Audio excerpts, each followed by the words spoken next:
Good morning. स्वागत है आपका 12th क्लास राजनीति विज्ञान ऑनलाइन क्लासेस में। आज हम पढ़ रहे हैं बेटा खंड ब इकाई फर्स्ट पार्ट ए भारत के संविधान की विशेषताएं। बेटा किसी भी देश के जो संविधान है उस देश की राजनीतिक व्यवस्था में आस्थाओं, विश्वासों, आधारभूत मूल्य, उन सबका एक दर्शन होता है, समेकित यानी सम्मिलित दर्शन होता है। और हमारे संविधान निर्माताओं हमारे देश की ऐतिहासिक, सामाजिक, सांस्कृतिक परिस्थितियों को देखते हुए हमारे देश की संविधान का निर्माण किया है। तो बेटा सबसे पहले अपन संविधान किसे कहेंगे? संविधान उन नियमों का समूह होता है जिसके द्वारा किसी देश की शासन व्यवस्था को चलाया जाता है। तो जो हमारा संविधान है विश्व के सबसे विशिष्ट संविधानों में से एक है और ये उसकी जो विशेषता है उसे विश्व के अन्य संविधानों से अलग करती है। और ये हमारे जो संविधान निर्माता थे उनकी बुद्धिमत्ता, दूरदृष्टि यानी भविष्य को ध्यान में रखते हुए का प्रमाण है। उन्होंने विश्व के महत्वपूर्ण संविधान, विश्व के जो सबसे श्रेष्ठ संविधान है, उन संविधानों के कुछ महत्वपूर्ण उपबंध हमारे संविधान में शामिल किए हैं। शामिल यानी समावेश करना। और भारतीय परिस्थितियों की आवश्यकता अनुसार भारतीय संविधान में परिवर्तन करने का गुण भी समावेशित किया है। इसीलिए भारतीय संविधान को जीवंत संविधान कहा जाता है, जिसने खुद को समय और परिस्थितियों के अनुसार परिवर्तित किया है। संविधान शासकीय तंत्र को सक्रिय बनाने रखने वाले नियम या व्यवस्था बनाता है, एक दिशा निर्देश प्रदान करता है जिसके अनुसार देश की शासन व्यवस्था को चलाया जाता है। तो जो हमारा संविधान है देश का सर्वश्रेष्ठ कानून है और उसको ध्यान में रखते हुए देश की शासन व्यवस्था को चलाया जाता है। हमारे संविधान में मौलिक राजनीतिक सिद्धांतों को परिभाषित किया गया है। हमारे संविधान में उन लक्ष्य और उद्देश्यों को शामिल किया गया है जो भारत की परिस्थितियों के अनुरूप है। जो बेटा हमारा संविधान है उसे एक संविधान सभा ने बनाया है। हमारे संविधान को बनने में 2 वर्ष 11 माह 18 दिन लगे। ये विश्व का सबसे विशाल संविधान है। डॉक्टर भीमराव अंबेडकर ने कहा, मैं अनुभव करता हूं कि भारतीय संविधान कार्य संचालन योग्य है, लचीला है और इसमें संविधान शांति काल और युद्ध काल में देश की एकता बनाए रखने का सामर्थ्य है। डॉक्टर भीमराव अंबेडकर ने आशा की थी कि जो हमारा संविधान है शांति काल में और युद्ध काल में दोनों स्थितियों में देश की एकता को बनाए रखने में समर्थ है। तो बेटा आज अपन भारतीय संविधान की विशेषताएं देख रहे हैं। सबसे पहले भारतीय संविधान की जो पहली विशेषता, संपूर्ण प्रभुत्व संपन्न संविधान। जो भारत का संविधान है लोकप्रिय प्रभुसत्ता पर आधारित संविधान है। इसमें जो संप्रभुता शक्ति है देश की वो भारत की जनता में निहित की गई है, क्योंकि जो भारतीय संविधान है इसमें अंतिम शक्ति जनता में निहित की गई है। इससे हमारी प्रस्तावना में हम देख सकते हैं, प्रस्तावना की जो पहली पंक्ति वह है, हम भारत के लोग। यानी संविधान किसके द्वारा बनाया जा रहा है? भारत के लोगों के द्वारा। हम भारत के लोग संविधान को अंगीकृत, अधिनियमित और आत्मर्पित करते हैं। जब संविधान बनकर के तैयार हुआ 26 नवंबर 1949 ईस्वी को हमारा संविधान अंगीकृत किया गया, स्वीकार किया गया। अर्थात भारत की जनता ने संविधान को तैयार किया है और साथ ही स्वीकार किया है। तो भारत में जो अंतिम प्रभुसत्ता है वह जनता में निहित की गई है। दूसरी विशेषता बेटा प्रस्तावना। हमारे संविधान की प्रस्तावना रखी गई, रूपरेखा तय की गई है, जिसमें संविधान के जो मौलिक उद्देश्य है, लक्ष्य है, उन सबको दर्शाया गया है। Doctor KM. मुंशी ने प्रस्तावना को संविधान की राजनीतिक कुंडली कहा है। 1 नंबर का प्रश्न है बेटा, आपके पूछा जा सकता है। प्रस्तावना को संविधान की राजनीतिक कुंडली किसने कहा है? के.एम. मुंशी ने। तो इसके महत्व को देखते हुए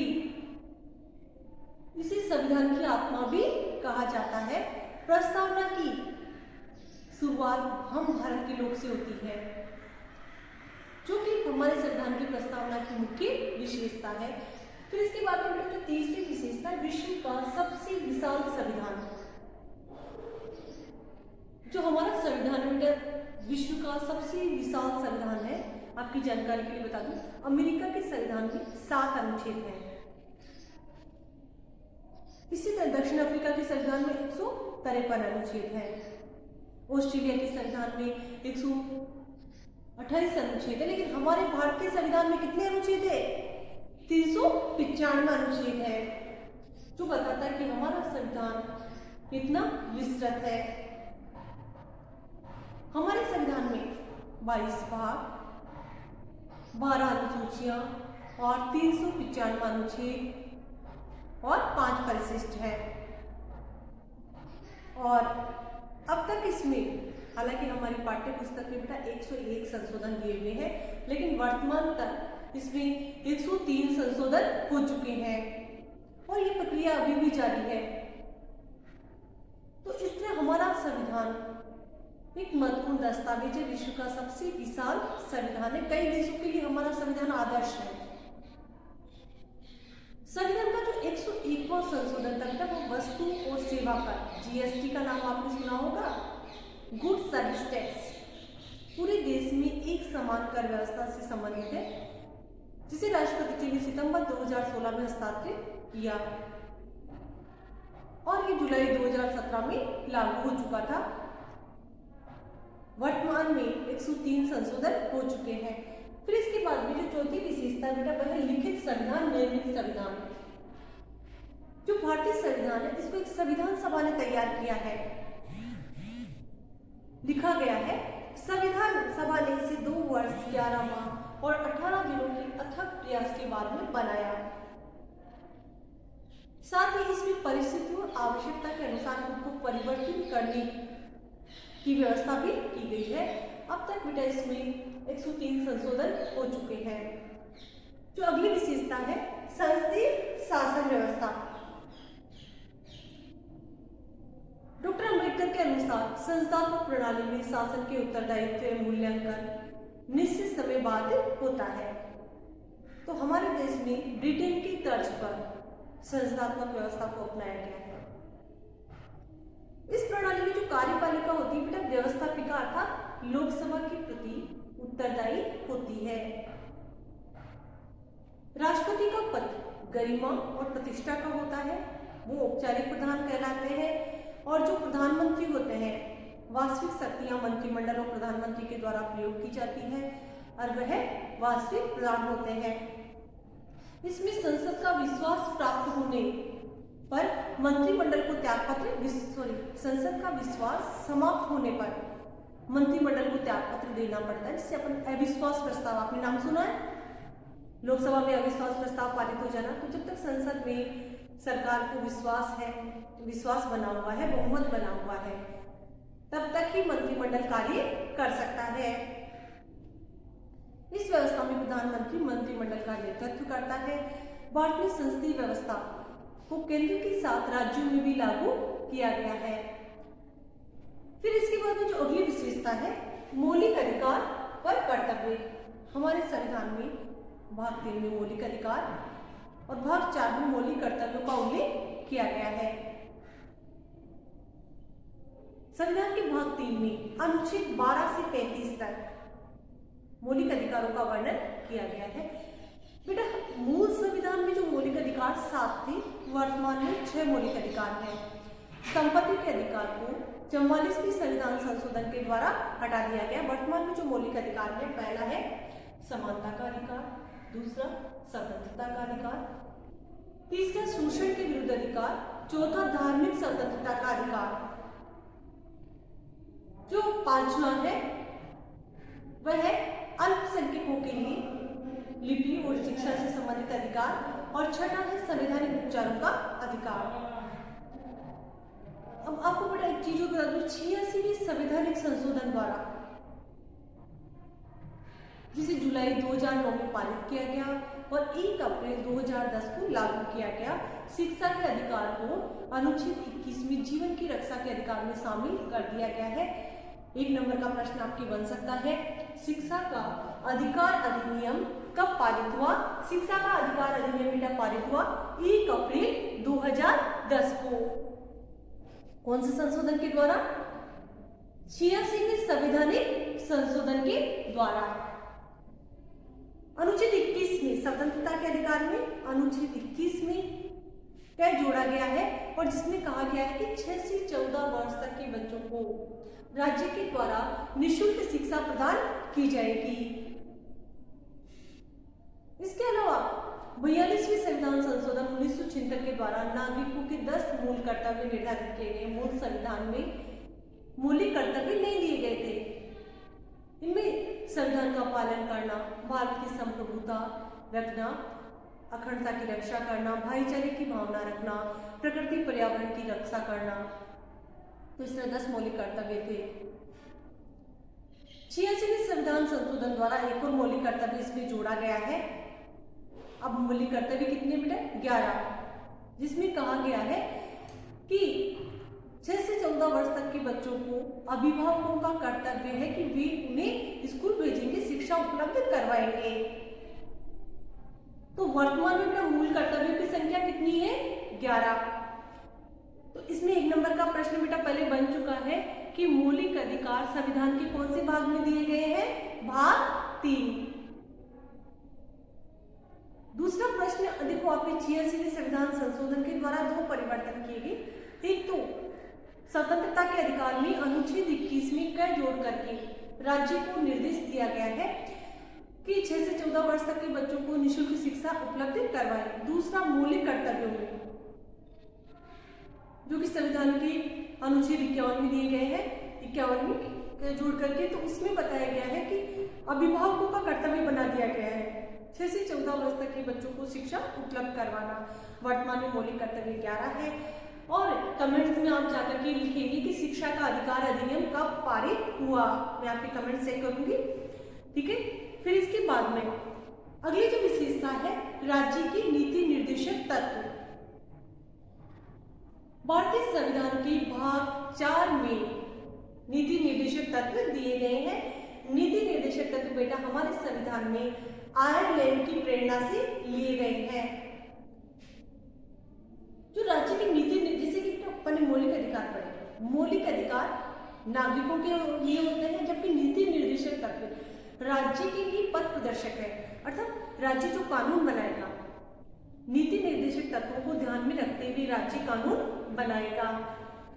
इसके अलावा तो कई बार पूछ लिया जाता है कि संविधान में लोक कल्याणकारी राज्य की स्थापना के लिए क्या उपबंध जोड़ा गया है?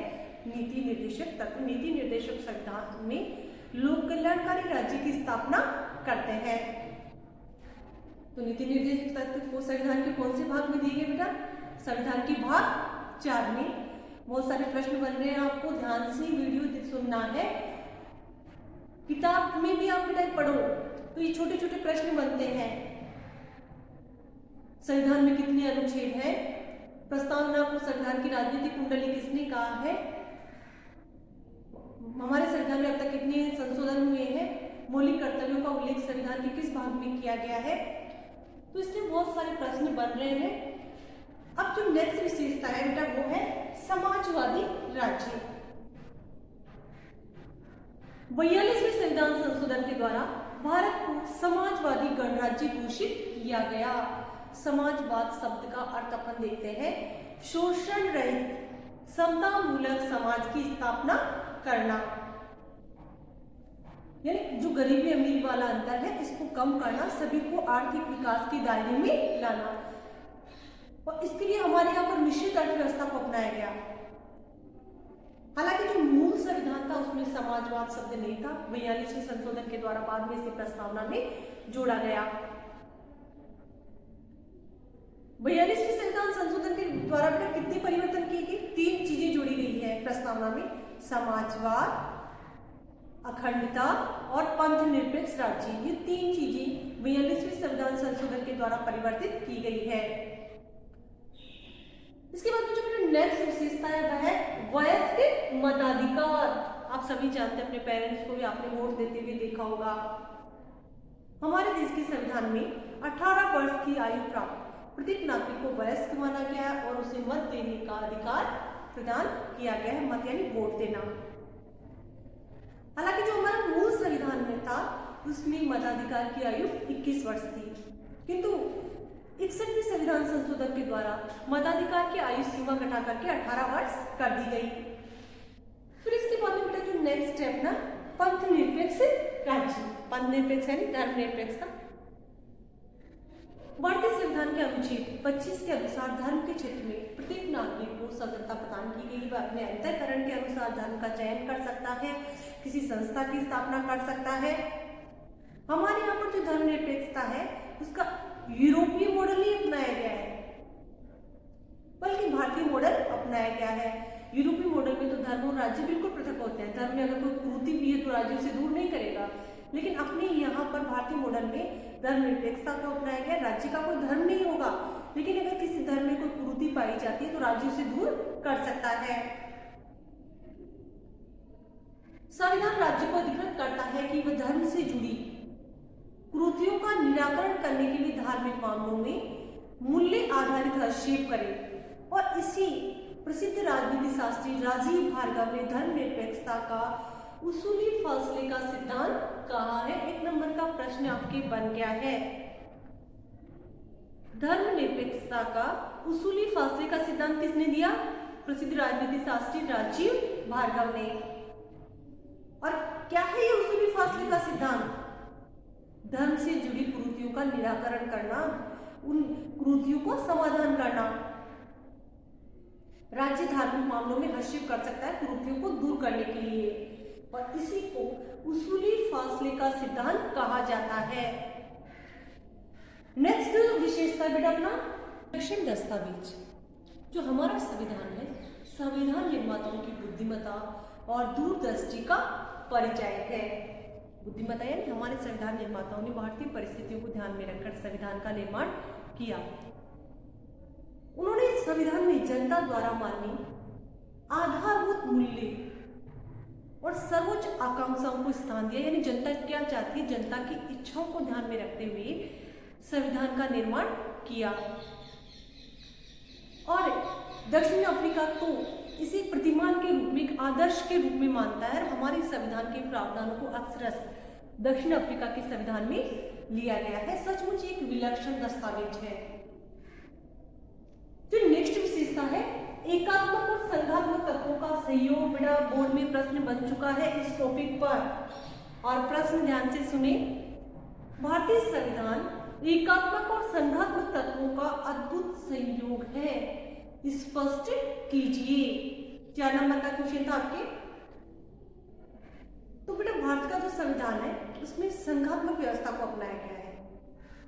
संघात्मक व्यवस्था का अर्थ होता है संविधान में शक्तियां एक से अधिक स्तरों में बटी हुई होगी। मैंने कई बार आपको समझाया कि जैसे हमारे यहाँ पर केंद्र सरकार है, फिर राज्य सरकार है, फिर उससे नीचे स्थानीय स्वशासन पाया जाता है जिसमें पंचायती राज अलग है और नगरीय स्वशासन अलग है। तो हमारे संविधान में लिखित रूप में क्या है? संघात्मक संविधान। और इसके लिए हमारे संविधान में किस शब्द का प्रयोग किया गया है? Union of states. 1 नंबर का प्रश्न भी बन गया है। संघात्मक व्यवस्था के लिए हमारे संविधान में किस शब्द का प्रयोग किया गया? राज्यों का संघ।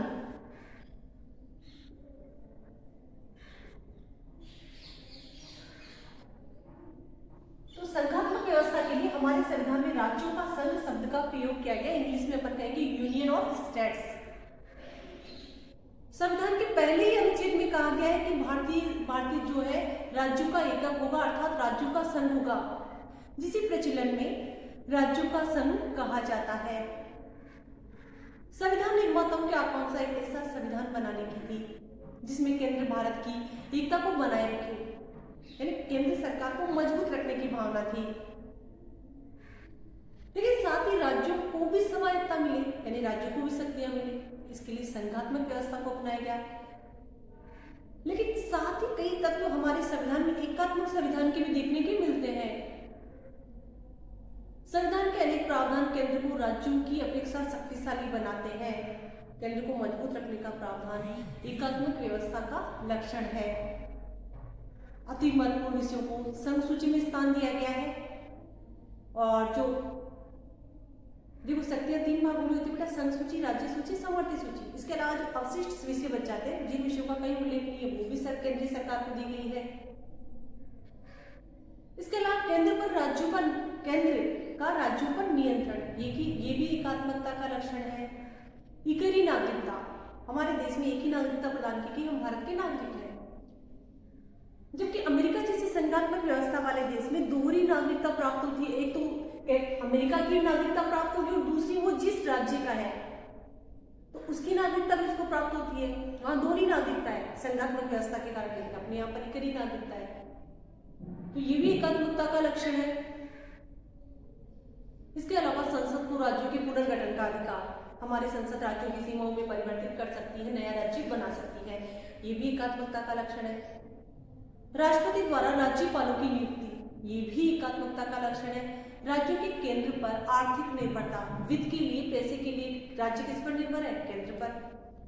तो ये भी हमारे संविधान में एकात्मकता का लक्षण है। तो इस प्रकार जो हमारा संविधान है, संघात्मक व्यवस्था को अपनाते हुए भी इसमें एकात्मक लक्षणों को समावेशित किया गया, शामिल किया गया है। इसलिए हम कह सकते हैं कि बेटा हमारा संविधान एकात्मक और संघात्मक तत्वों का अद्भुत संयोग है। समझ में आया बेटा आपको? हमारे संविधान में संघात्मक व्यवस्था को अपनाया गया, लेकिन साथ में एकात्मक तत्व भी शामिल किए गए हैं। इसलिए हमारे संविधान को एकात्मक और संघात्मक तत्वों का अद्भुत संयोग कहा जाता है। बोर्ड में क्वेश्चन बेटा पहले आ चुका है। अब इससे जो नेक्स्ट विशेषता है स्वतंत्र न्यायपालिका। संविधान की सर्वोच्चता, प्रजातंत्र की रक्षा, जनता के मौलिक अधिकारों की रक्षा, इसके लिए भारतीय संविधान में सर्वोच्च और उच्च न्यायालय का प्रावधान किया गया है। अर्थात जो न्यायपालिका, हमारे संविधान में सरकार के 3 अंग माने गए हैं, कार्यपालिका, व्यवस्थापिका और न्यायपालिका। तो जो हमारी न्यायपालिका है वो स्वतंत्र है, संविधान की व्याख्या करती है, प्रजातंत्र की रक्षा करती है, जनता के मौलिक अधिकारों की रक्षा करती है। राष्ट्रपति जी द्वारा सर्वोच्च उच्च न्यायालय के न्यायाधीशों की नियुक्ति की जाती है, उन्हें संसद में महाभियोग द्वारा हटाया जा सकता है। कार्यपालिका के आदेश और व्यवस्थापिका के कानून यदि संवैधानिक व्यवस्थाओं का उल्लंघन करते हैं, कार्यपालिका के आदेश और व्यवस्थापिका द्वारा निर्मित कानून, तो ऐसी स्थिति में हमारी न्यायपालिका न्यायिक पुनरावलोकन के तहत उन्हें अवैध घोषित कर सकती है। न्यायिक पुनरावलोकन बेटा अपन 10th में भी पढ़ चुके हैं, 11th में भी अपन ने पढ़ा।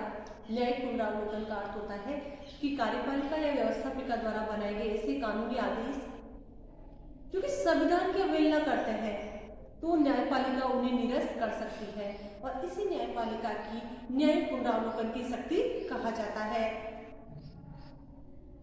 नागरिकों के मूल अधिकारों की रक्षा का कार्य भी न्यायपालिका के द्वारा किया जाता है। संविधान का अनुच्छेद 32 संविधान की रक्षा का कार्य करता है, मौलिक अधिकारों की रक्षा कार्य करता है। 5 प्रकार की रिट जारी कर सकता है संवैधानिक उपचारों के अधिकार के तहत। बंदी प्रत्यक्षीकरण, अधिकार रक्षा, परमादेश, उत्प्रेषण लेख। तो ये जो रिट जारी की जाती है, इसका उद्देश्य क्या है? नागरिकों के मौलिक अधिकारों की रक्षा करना। इसके बाद में जो अपनी अगली विशेषता है, कठोरता और लचीलेपन का मिश्रण। इस पर भी बोर्ड में क्वेश्चन बन चुका है बेटा, 4 नंबर का प्रश्न इस तरह बनता है आपका कि भारतीय संविधान कठोरता और लचीलेपन का अद्भुत मिश्रण है, समझाइए। अब बेटा अपन इसको इस प्रकार समझते हैं, जो भारतीय संविधान है कठोरता और लचीलेपन का मिश्रण है। कठोरता हमारे देश में किसमें कठोरता? संवैधानिक संशोधन में। हमारे संविधान में संशोधन की जो विधियां हैं, इसमें कठोरता और लचीलेपन का मिश्रण किया गया। कठोरता अपन ने संयुक्त राज्य अमेरिका से ली है और लचीलापन ब्रिटेन से लिया है। हमारे संविधान में अनुच्छेद 368 में, अनुच्छेद 368 संविधान में संशोधन से संबंधित है। इसमें 3 विधियों का उल्लेख किया गया है।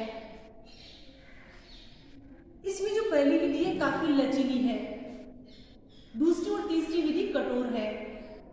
तो जो पहली विधि यह है कि संविधान के कुछ भागों में दोनों सदनों के साधारण बहुमत से संशोधन हो सकता है। हमारे संविधान में जो संशोधन का कार्य हमारी व्यवस्था क्या करती है, संसद। तो कुछ उपबंध ऐसे हैं जिसमें हमारी संसद साधारण बहुमत के द्वारा संशोधन कर देती है, जैसे कि राज्यों का पुनर्गठन है, राज्यों में विधान परिषद की स्थापना है, केंद्र शासित प्रदेश बनाना। अब दूसरा है कुछ विषयों में संशोधन के लिए संसद के दोनों सदनों के पूर्ण बहुमत और उपस्थित सदस्यों के 2/3 बहुमत की आवश्यकता होती है। कुछ प्रावधान ऐसे हैं जिसमें संसद के दोनों सदन की पूर्ण बहुमत की आवश्यकता, इसके अलावा 2/3 बहुमत की आवश्यकता, ये कठिन विधि है। फिर इसके बाद में जो तीसरी विधि है वो और भी कठिन है।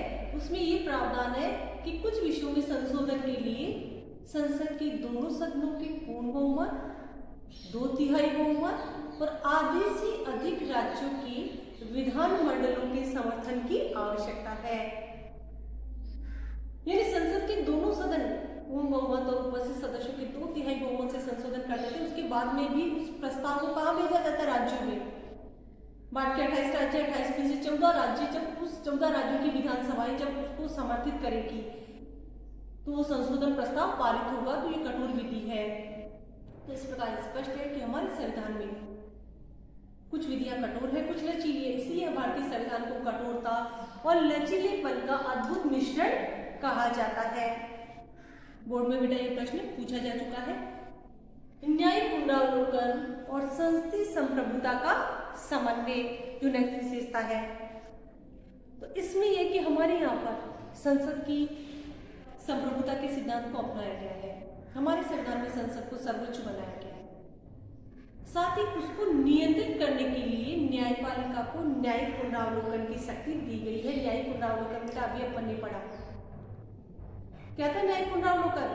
संसद की ऐसी विधियां जो कि संविधान में की अवहेलना कर रही है, उन्हें न्यायपालिका अवैध घोषित कर सकती है। तो इस प्रकार बेटा अपने संविधान में संसदीय सर्वोच्चता और न्यायिक पुनरावलोकन के मध्य समन्वय स्थापित किया गया है।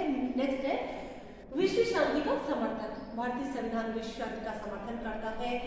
जो अंतर्राष्ट्रीय स्तर पर वैश्विक संस्थाएं हैं उनका सम्मान करता है।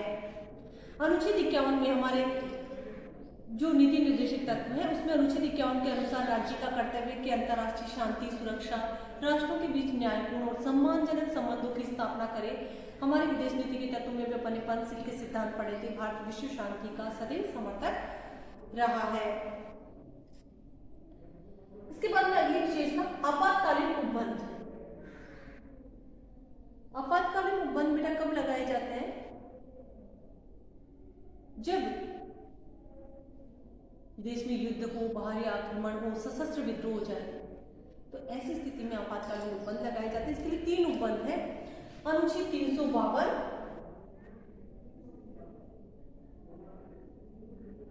356 और 360। अब 52 कब लागू होगा बेटा?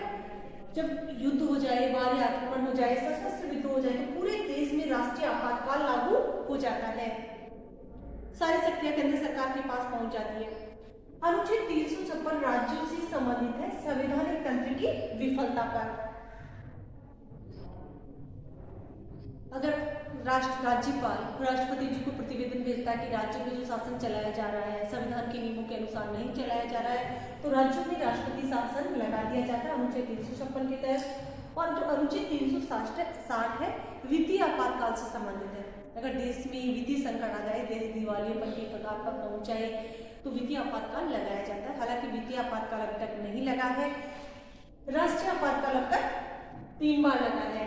भारत और चीन के युद्ध के समय 1962 में, दूसरी बार 1971 में भारत पाकिस्तान के युद्ध के समय, और तीसरी बार 1975 में आंतरिक शांति के नाम पर श्रीमती इंदिरा गांधी के द्वारा लगाया गया।